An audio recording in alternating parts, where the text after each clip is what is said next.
serving the teachers of Homa Bay branch. Jopuonjre mag mbalariany kod kuonde tiegruok e kaonti ma Kisumu bende koro wuok oko mar go duondgi piny e wi ywaruok ma bende oseneno e duond bura mar ODM ka giwacho ni onego ji duto te chiw luor ne telo mar duond burano kata chike mag duond burano.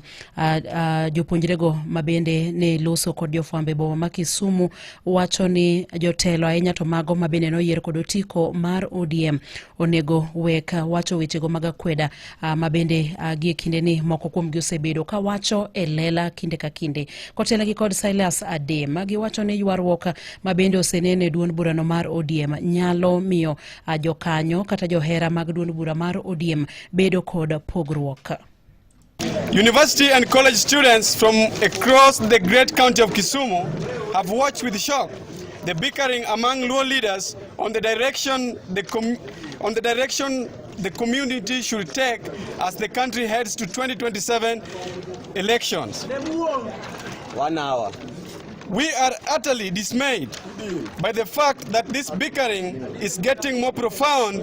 This clear guidance from leaders who have the mandate to guide the community and the party ODM.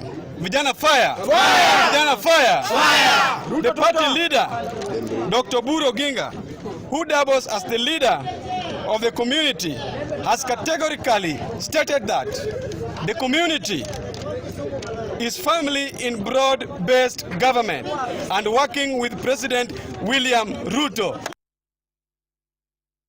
Kagilose boma ma Kisumu, Adem bende koro wacho ne gin kaka jopuonjre gibro yie mondo mi jotelo moko ti kodgi jotelo go ma bende dwaro mana ber ne gin giwegi e yiero maduong' mabiro mar higa mar 2027 ka giwacho ne gin gidwaro mana twak ma bende bro kelo dongruok. Students and the youth, we are now forced to take a stand and be clear to our people and leaders on what we can do and what we shall not do.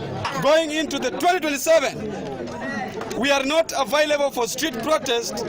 We have vacated that space. Nobody should plan protests with us in mind.